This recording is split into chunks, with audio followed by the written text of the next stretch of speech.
Y vamos con el primer tema del día. Si bien no existe una causa clara sobre el origen de la apendicitis, se tiene la teoría de que al ser una parte del intestino, el apéndice se tapa con materia fecal y se genera una inflamación producto del sobrecalentamiento de bacterias. ¿De qué se trata? Vamos a resolver esta incógnita y más. Te presento la pieza informativa y ya está con nosotros el especialista. La apendicitis es una enfermedad que provoca la inflamación del apéndice, desde el colon hacia el lado inferior derecho del abdomen. A pesar de que suele no presentar síntomas, para la mayoría de las personas el dolor comienza alrededor del ombligo y suele expandirse si la inflamación empeora. Cualquier persona puede padecer apendicitis, sin embargo se presenta con mayor frecuencia de los 10 a los 30 años de edad. Una infección bacteriana suele ser la causa de su aparición, ya que la multiplicación de bacterias ocasiona que el apéndice se inflame y de no tratarse inmediatamente puede romperse. Algunos estudios médicos apuntan que a pesar de los grandes avances científicos, existen complicaciones en la realización del estudio de colonoscopía, que causan la aparición de apendicitis aguda, ya que algunos pacientes que se la han realizado presentan molestias abdominales horas posteriores a su realización. Una colonoscopía es una prueba médica que consiste en la exploración interior del colon a partir de un tubo largo que incorpora una cámara y luz, el cual es introducido por la garganta hasta el intestino para detectar posibles anomalías. Este procedimiento implica ciertos riesgos, como la rotura en la pared del colon, que se produzca una hemorragia interna o alguna infección. La aparición de una apendicitis aguda posterior a una colonoscopía es una complicación rara y poco frecuente, de la cual aún se desconoce la verdadera incidencia, pero se han reportado casos. Heraldo Media Group. Interesante lo que acabamos de escuchar, pero vamos a entrar a detalle precisamente para que el especialista nos explique y quitemos una serie de cuestionamientos, dudas y mitos que hay alrededor de la apendicitis y otro tipo de enfermedades. Así que agradezco al doctor Luis Espino Urbina, él es cirujano gastrointestinal, su presencia aquí en Código Salud. Doctor Espino, bienvenido, gracias por estar con nosotros, muy buen día. Muy buen día, muchas gracias por la invitación. Gracias. Al principio comentaba, porque es un dato que se tiene de manera referencial, que por ejemplo, como ser una parte del intestino y al haber acumulación fecal, por ejemplo, pudiera ser una de las razones por la que se presenta una apendicitis. ¿Esto es cierto o no es cierto? Esto es cierto. Sí es cierto. La gran mayoría sí tiene de que los ver. casos es por una obstrucción. Esa obstrucción puede ser por esta materia fecal o también en los pacientes pediátricos puede ser por crecimiento de los ganglios que están cercanos a esa zona. Hay una razón por la que tiene que haber esta obstrucción. ¿Por qué se acumula materia fecal? Digamos que la gran cantidad de materia fecal que tiene el intestino, al taparse este pequeño segmento que es el apéndice, va a favorecer, como lo comentaron muy bien, el sobrecrecimiento de bacterias y que esté dilatando, creciendo hasta el grado que pudiera incluso perforarse. Y esto ya viene la serie de complicaciones. También comentábamos al principio que uno de los principales, digamos, síntomas o señales de alerta es un dolor intenso alrededor del ombligo. ¿También es cierto? Es cierto. Quizá es un poco menos intenso al comienzo alrededor del ombligo. Incluso el paciente puede sentirse indispuesto, como con algún malestar no tan bien caracterizado. Y conforme van pasando las horas en el cuadro clásico, que es en la mayoría de los pacientes, ese dolor migra o se corre hacia abajo del lado derecho, hacia la fosa ilíaca derecha. Y ahí es cuando puede aumentar en intensidad y volverse algo muy, muy fuerte. Y empieza, digamos, a la altura del ombligo, porque es el reflejo a la altura que se encuentra el apéndice precisamente, o son de estos dolores reflejo que le llaman, que empieza en un lado y se va recorriendo y llega a otra parte del cuerpo. Precisamente comienza, como lo explicas bien, a nivel del ombligo, porque se distiende el órgano y el peritoneo que cubre el apéndice, el peritoneo visceral, lo capta nuestro sistema nervioso, nuestro cerebro, como dolor en esta zona, como un dolor no bien localizado. Claro, y por eso, digamos, lo generaliza, Exacto. Lo expande. Y cuando migra, es la palabra que utilizamos, el dolor migra, se mueve de periumbilical alrededor del ombligo hacia la fosa ilíaca, es porque ese peritoneo ahora parietal se irrita, por ejemplo, al tocar el apéndice con la pared anterior del abdomen. Y ahí se vuelve sumamente exquisito, muy, muy agudo el dolor. A ver, doctor, ayúdenos a entender entonces para qué funciona el apéndice, para qué nos lo puso Diosito o quien creamos o la naturaleza. Claro. ¿Por qué es tan importante además este órgano? Sí, sobre todo porque en las primeras años o etapas de la vida tiene una gran cantidad de tejido linfoide Incluso hay ciertas enfermedades como algún trastorno inflamatorio intestinal, sobre todo el CUSI o el Crohn, tienen una relación a si un paciente tiene antecedente o no de apendicitis. Entonces es parte de todos nuestros ganglios linfáticos, como los que tenemos en las axilas, en el cuello, hay una gran cantidad de ese tejido. Pasa que es la patología o la enfermedad que se resuelve quirúrgicamente gastrointestinal, de la más común o de las más comunes, pero durante estos primeros años tiene una muy importante función. Ahora, ya te adelantabas a la siguiente pregunta que te quería hacer, porque entiendo que es una de las principales causas de atención quirúrgica. Sí. O sea, ya directamente la persona que empieza con la apendicitis es porque ya tiene el dolor intenso y tiene que ir de inmediato al doctor, ¿no? A urgencias. Sí, digamos que alguien que empiece con un dolor a lo mejor de horas, 12, 24, tiene un abdomen agudo. Y ese abdomen agudo, si bien tiene causas médicas, es decir, que se van a resolver con medicamentos, o causas quirúrgicas que tendremos que intervenir con una cirugía, siempre hay que considerarlo prácticamente en todas las poblaciones. A lo mejor problemas de la vesícula biliar son de los más frecuentes, pacientes entre los 10, 20, 30, quizás hasta los 40 años. Entonces, la recomendación es obviamente no automedicarse y acudir con su médico familiar general o con el especialista para una correcta valoración. Pero ¿estás de acuerdo que al ser de las principales causas de visita ya directamente a urgencias y al quirófano es porque no se atendió de manera previa? No se, digamos, focalizó, la gente a lo mejor comenzó a sentir un malestar, pero no le dio importancia. Claro. ¿Qué ocurre? ¿Por qué pasa esto? Y ayúdanos también a que hagamos prevención y conciencia. Sí, por supuesto. En el momento en el cual tengamos alguna molestia, tristemente o lo más frecuente es que se automedican, toman algún medicamento que tengan en casa, retrasan la búsqueda de Confunden el atención. dolor, a lo mejor es un malestar general. A lo mejor podríamos decir como con una gastritis, una colitis, pero que no va a resolver, y todavía los peores casos son cuando pueden consumir algún antibiótico que tengan en casa y que puede empeorar o modificar el cuadro y llegar con etapas más avanzadas. Entonces, si es algo que nos parece un dolor súbito que jamás hemos tenido, pues mejor ir a una consulta para poder obtener una adecuada valoración. Pero ya estamos exactamente llegando a los extremos. O sea, ya cuando la persona siente el dolor súbito es porque prácticamente se está doblando. Incluso cuando empieza con este pequeño malestar periumbilical, que vemos que no es normal, que es continuo, que tiene algún par de horas y no ha mejorado, ahí es cuando deberíamos. Sabemos que entre 24 a 48 horas tienen que pasar para que la apendicitis o el apéndice se perfore. Entonces, si alguien busca atención médica en este lapso de tiempo, pues podemos evitar complicaciones. Ayúdame a entender qué está pasando al interior del apéndice que nos está lanzando esta señal de alerta y por qué son tan importantes estas 24 o 48 horas para actuar. Porque en el momento en el que, imaginemos como un pequeño globo el apéndice, en el momento en el cual su base se obstruye, se tapa por materia fecal o por lo que sea, sigue continuando la secreción de moquito y el aporte de sangre. Entonces se va inflando, se va inflando, se va inflando, hasta que llega un momento que los vasos que van en esa pared del órgano ya no son capaces, primero, de regresar la sangre venosa. Después de que llegue la sangre arterial, hay un proceso de isquemia, es decir, empiezan a morir o a sufrir las células. Exactamente, necrosis, y en ese momento se pueden perforar. Puede ser que la perforación sea contenida y se forme un absceso, o puede ser que el paciente llegue con una peritonitis generalizada. Ambos casos dificultan su resolución quirúrgica, porque puede ser que un paciente, en vez de someterse a una cirugía, que al día siguiente se vaya a su casa comiendo y recuperándose en 5 o 7 días, pues va a terminar a lo mejor con un estómago, con un pedazo de intestino por el cual vaya a evacuar por algún tiempo.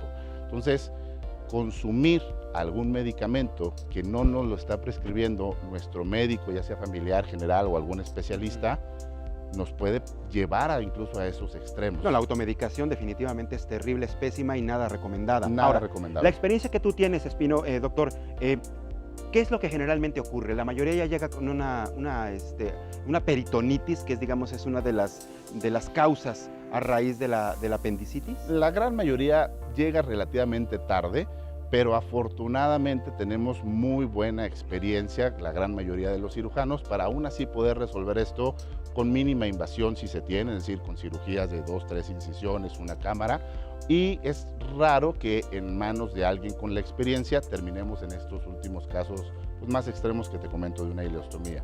Pero sí es poco frecuente el paciente que llega con 6, 12 horas, habitualmente llegan después de ese lapso de tiempo, y la invitación sería a tratar de evitar esa situación. ¿Y la cirugía en qué consiste? ¿Qué es lo que haces? quitar exactamente lo que está propiciando la obstrucción. Se tiene que retirar completamente el órgano. Apendicectomía es quitas- retirar el órgano. Exactamente. quitas el apéndice. Exactamente. Estamos hablando que el apéndice puede medir 5 o 6 centímetros o hasta 15 centímetros. Es lo que en mide casos más generalmente. extremos. Sí. Son, digamos, que las variaciones de tamaño.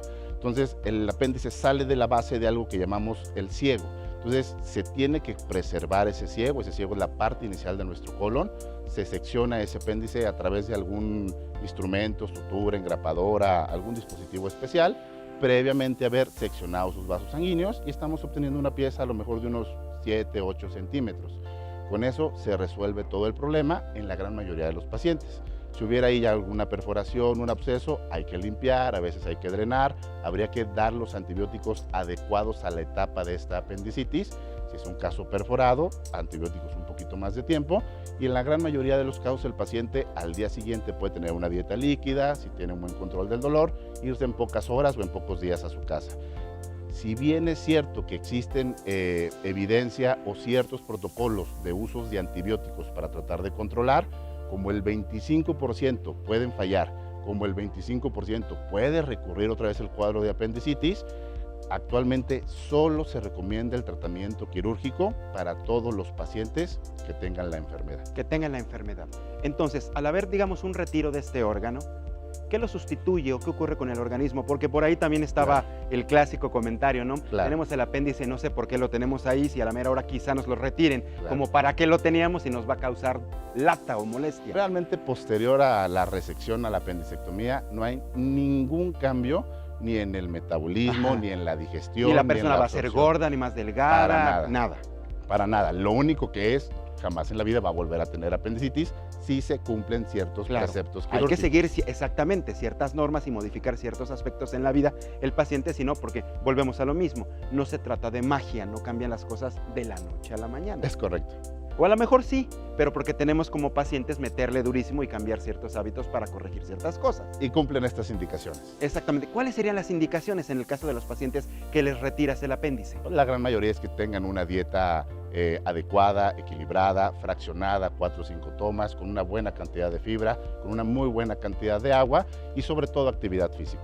Esto es básicamente lo que les pides Exactamente. para que tengan una vida regular, tengan expectativa y sobre todo tengan calidad. Y no tengan ninguna complicación o, mejor dicho, secuela posterior al procedimiento. ¿Cuál sería una secuela, doctor? Pues realmente son extraordinariamente raras. A lo mejor alguien podría tener de manera transitoria por la inflamación, por la infección, por los antibióticos, síntomas similares a una colitis, estreñimiento, diarrea, distensión. Pero lo puedes tratar, ¿no? Deben ser transitorios en la gran mayoría. Cuando se presenta la peritonitis es clásico también escuchar a las abuelitas, a las mamás, es como aguas, aguas porque ya te estás envenenando, ¿no? Así Sí. decían muchas, ya regaste el veneno, aguas porque te puedes morir, ¿es cierto? Es Sí cierto. puedes perder la vida. Sí, de hecho un paciente con peritonitis como tal llega en condiciones extremas, llega taquicárdico, baja su presión arterial, febril, con el abdomen extraordinariamente doloroso y puede incluso requerir pasar a cuidados intensivos durante algún tiempo para medicamentos para la presión.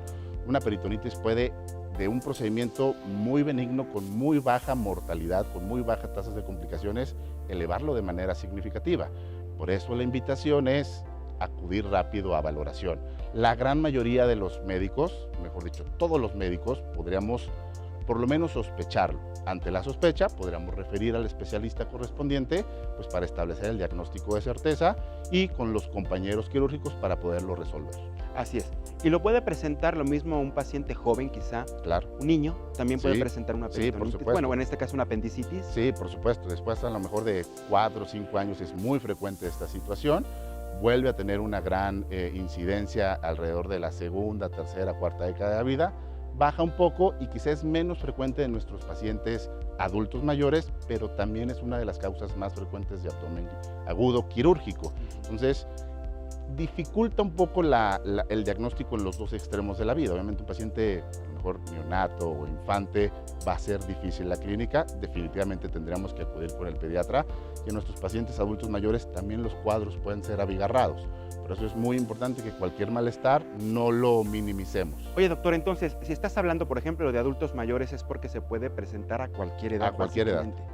O sea, nadie está exento, definitivamente. Nadie. Solamente el que ya no tenga apéndice. Bueno, ya la libró. A cualquiera. Y porque padeció unos momentos terribles, yo creo. Exacto. Pero finalmente uno está expuesto, por eso Por tenemos supuesto. que prevenir muchas cosas, aplicarnos demasiado, ¿no? Quizá no va a haber una prevención 100% efectiva. Si tenemos la vida lo más sano posible, pues podría bajar un poco esa situación, pero lo más importante es, tenemos las molestias, buscar atención. ¿Qué tanto influyen factores externos, por ejemplo, el tabaco, el que las personas fumen, el ingerir grandes cantidades de alcohol quizá?